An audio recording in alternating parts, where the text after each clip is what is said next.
Salut tout le monde, comment allez-vous? Bon, personne ne veut répondre. Moi ça va plutôt bien. Je reviens de quelques jours de vacances à Barcarès. Je ne sais pas si vous connaissez le lieu. C'est vraiment pas mal là-bas. Enfin bref. Je vous présente cette vidéo qui est assez différente de mes habitudes. Pour changer d'air, on va dire. Puis ça fait quand même 5 semaines que je n'ai rien pu faire. J'ai donc pris quelques raisonnables résolutions pour la rentrée. Ouais, c'est bientôt la rentrée. Et, et donc je vais faire plus de vidéos, ce qui n'est pas logique, mais je vais faire plus de vidéos. Mais avant ça, on va faire le tour de mon bureau pour voir ce que j'utilise pour le dessin. Avec ma caméra toute neuve, euh, je ne l'ai pas encore réglé en HD parce que mon logiciel ne le prend pas tout simplement. J'ai encore un vieux logiciel que je devrais bientôt changer. Alors voici une palette graphique. Donc c'est avec ça que je fais tous mes dessins digitaux. La palette graphique, c'est une marque. C'est une marque. Donc c'est Trust, la marque. Et elle fait, au niveau des dimensions, 15 par 20 cm. Donc pour vous donner une idée, elle coûte moins de 40 euros. Ça tient le coup aussi. Ça fait plus de 3 ans qu'elle est ici, sur ce bureau. Et après, oui, j'ai deux écrans. Alors pour me faciliter la tâche, on va dire.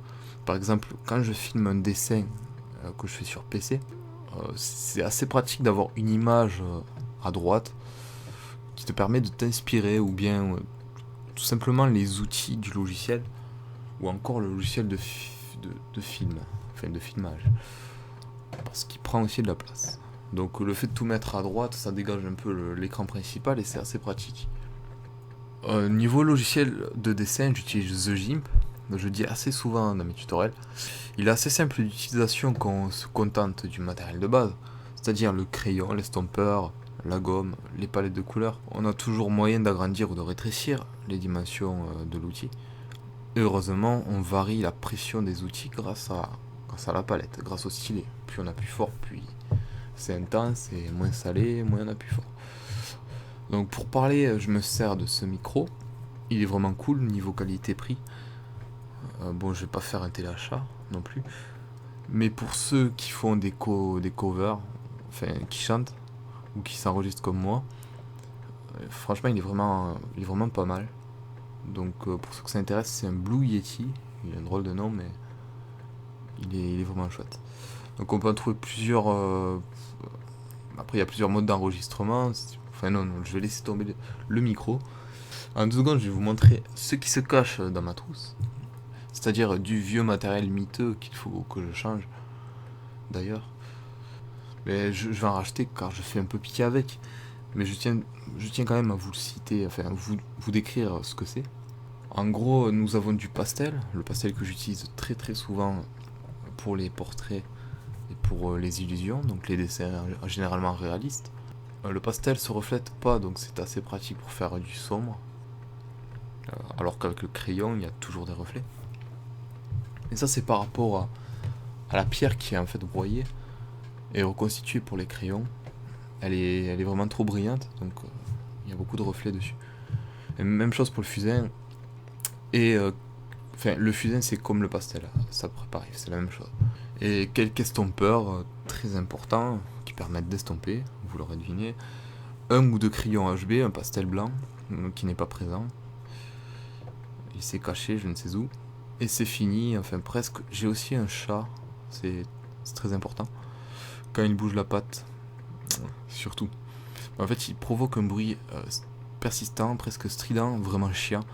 Et je vais pas tarder à le balancer. Ou bien je lui retire la pile, même si la nuit il continue.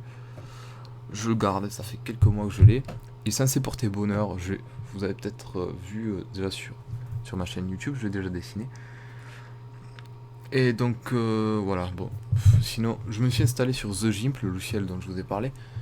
Et on va évoquer un métier, celui des designers. Peut-être que certains d'entre vous aimeraient le devenir. Donc pour ceux qui découvrent ce métier, il consiste à élaborer de nouveaux styles d'objets, de nouvelles formes. En fait, c'est une personne qui s'occupe de l'aspect visuel des conceptions. Il doit quand même respecter certaines règles. Il a un contrat par exemple avec Nokia, la marque de téléphone portable, pour pour en sortir un nouveau, il doit se rapprocher un maximum de la description qu'on lui donne. Et c'est pareil pour les véhicules, c'est un peu comme les stylistes, il me semble. Donc aujourd'hui, je vais tenter de montrer comment je réalise un petit concept car avec ce qui me reste comme ressources. J'ai fait ce dessin pour un concours lancé par turbo.fr qui consistait à réaliser un concept car futuriste. Je n'ai toujours pas le résultat, ça fait quand même 2 mois. Mais enfin, je compte pas trop dessus, étant donné que le nombre d'adeptes des voitures est quand même important, disons. Et en premier temps, j'ai inventé un verbe. En premier temps, j'ai dessiné les contours du véhicule. On va commencer par ça. Et là, on me voit peindre la carrosserie. Lorsque j'ai commencé à faire le véhicule, j'ai d'abord calculé plusieurs choses, notamment la hauteur des pneus par rapport à la hauteur du véhicule, le toit quoi. Et si on regarde le graphique tracé derrière, que j'ai d'ailleurs tracé sur une vraie feuille, on s'aperçoit qu'un pneu fait la hauteur de 2 graduations. Alors que la voiture, sur toute sa hauteur, en fait quasiment 4. Donc déjà, on peut conclure que les pneus prennent la moitié de la hauteur du véhicule, c'est qu'une moyenne. Je me suis basé sur ça. Niveau longueur par rapport aux pneus, elle mesure environ 5 fois les dimensions d'un pneu. Un compas, ça aide vraiment. Pour ce style de dessin, c'est vraiment utile. D'ailleurs, je l'ai beaucoup utilisé. Une règle, voire une équerre. Mais j'ai calé aussi un petit point au centre de chaque roue. Et j'ai fait quelques autres cercles qui délimitent les pneus des jantes. Enfin bon, vous l'aurez capté, j'ai fait ce dessin en 2 parties. La première, c'était les mesures et les contours du véhicule sur la feuille. J'ai fait une photo, puis sur ordinateur, en reprenant cette photo, je suis en train de la peindre et de la faire vivre avec quelques formes. Et je trouve que c'est plus pratique que de tout faire directement sur informatique. Voilà, le mieux c'est de faire d'abord les tracés géométriques sur feuille. C'est assez long de réaliser un concept car à cause du soin qu'on doit avoir pour répartir les proportions identiques. Enfin, ne rêvez pas, les miennes sont fausses entre le profil et la perspective que je vous montrerai tout à l'heure.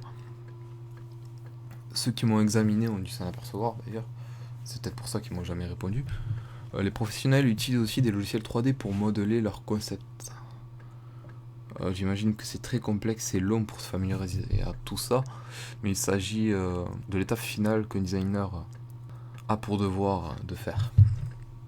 Donc je pense qu'il y a des... Enfin, je pense pas, c'est sûr, il y a des études d'art appliqué qui servent justement à devenir designer.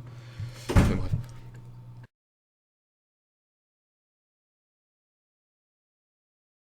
Alors, sur ce véhicule un peu spécial, le moteur sera central. Il est vraiment spécial. Il va aussi permettre une petite surélévation de la voiture, ne me demandez pas comment. Donc j'ai choisi une couleur grise foncée pour présenter la forme inférieure du moteur. Pour les vitres, je vais tout mettre en noir, comme si elles étaient teintées. Je verrai après ce que je peux en faire. On passe aux roues. Les roues sont assez importantes dans un concept car elles permettent d'embellir l'image du véhicule en général. Donc ça peut aider, c'est assez simple d'en réaliser. En fait, on peut tricher, donc je vais vous montrer ça de suite. Allez sur Microsoft Paint, en général tout le monde l'a, à l'achat d'un ordinateur. Et imaginez une forme pour vos jantes. Ouais. Le but c'est de garder qu'un seul morceau. Et ce morceau-là, il sera dupliqué tout autour de la roue. Alors pour faire ça, je galère un peu pour le décrire, mais vous allez mieux comprendre sur l'image. Donc je fais les contours sur Paint. Ensuite, je dessine l'intérieur avec une couleur métallique, tout en prenant compte des volumes. Il faut assombrir dès qu'il y a de la profondeur, excepté s'il y a une source de lumière provenant du fond. C'est pas le cas. Dans mon cas, c'est pas le cas. Alors, ce qui prend du volume, on essaiera de le faire un peu plus clair, comme s'il y avait de la réflexion dessus, à cause de la lumière provenant vers l'extérieur.